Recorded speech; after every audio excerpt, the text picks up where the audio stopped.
Let me show you 4 quick scenarios for this cordless tiller. This is battery operated. This is a part of the yard that needs to be reseeded or resodded. And so you need to rough up that top 2, 3, 4 inches, and this does it with a breeze, cutting right through roots.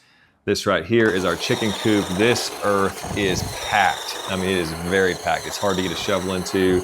Easily gets down 1 or 2 inches in the first pass, then another 3 or 4 inches in the next pass. Really, really nice. The chickens love it, by the way. As soon as they get out of the way, they come in looking for bugs and, and moving dirt around. That's just really good for the chicken coop.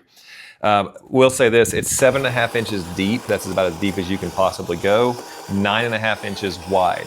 Now this is one of our raised beds. It's already been prepared, but you know, the little greenery's coming up, little weeds and stuff are coming up. So I'm going in there and just roughing it up a little bit. And you can see how fast and how maneuverable it is, even around these bamboo stakes. It just really makes gardening quite a bit faster. All right, this here is a little walk, a lot of mulch, but it's kind of growing up some weeds. I wanted to get underneath it and really rip out the roots. And so you can tell, pulling up all that just came dislodged. It was real quick work, but it did get stuck in the blades, which is typical. Most of the time I'm just doing dirt, but when I do get in there, you just gotta know, you can actually take the blades off just by unscrewing with an Allen wrench, but by hand, it's pretty easy. This took me like a minute to clear. It's all good.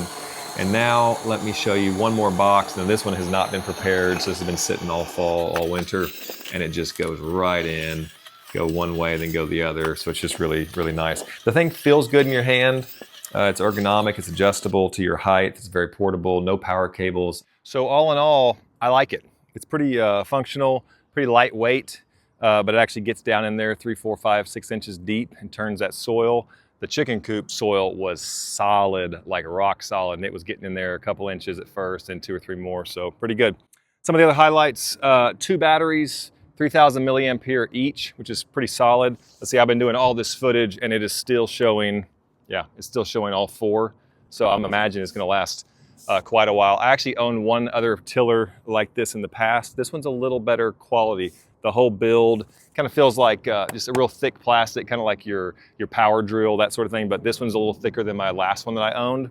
Also, the connection pieces and the metal piping and stuff just feels just a little bit thicker. And probably the highlight is this handle. It's a quick release, so you can just move it to where you want it.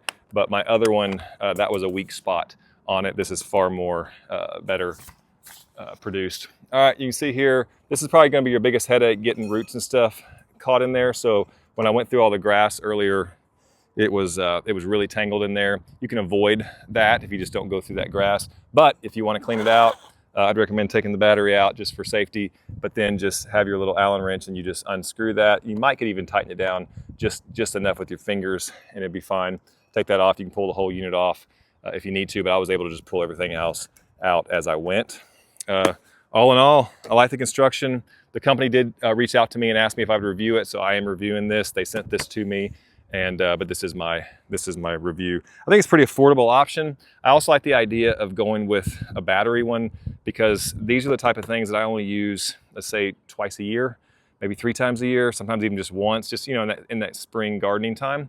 And when I say that is when you're not using it, it's sitting in the shed, and if it's a small engine, that's the kind of thing that the carburetor needs to be replaced, needs to be tuned up, that kind of thing. So on devices like this that I don't use all the time, I would say the electric is the way to go. So anyway, hope it helps.